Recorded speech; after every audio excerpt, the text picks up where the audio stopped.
For today's video guys, ito na po yung bahay ng aking mga alaga.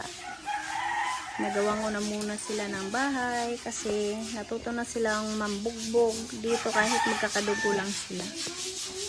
Tapos pakalat-kalat sila, tapos nasasagasaan, tapos namamatay dahil pinapatay ng aso. Ayan, kaya nilagyan ko sila ngayon ng bahay. Ayan na po yung mansion nila. Malaki-laki din po yan para sa kanila. Sa ngayon kailangan nilang masanay. Sila po yung mga pusa ko na galing sa Parañaque. Pero yung iba po nawawala na.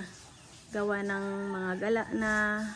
Tapos na pagala sila dahil itong isa ko, si Bambam, ayan, binubugbog nila yung mga pusa na kasamahan niya, binubugbog.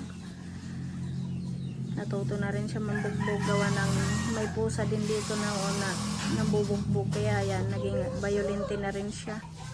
Kaya kailangan nilang ikulong para malinis na rin yung bahay kasi pakalat-kalat lang sila sa bahay ko. Ayan.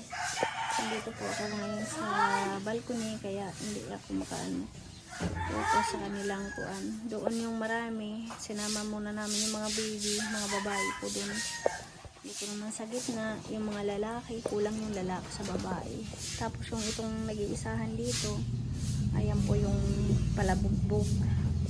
Marami pa kaming kailangan na hulihin.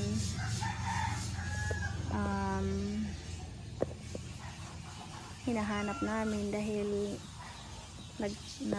umiwas na sila dito dahil binubugbog na sila, na trauma na sa bugbog kaya nagtago na sa kabundukan. Ayan, thank you for watching guys.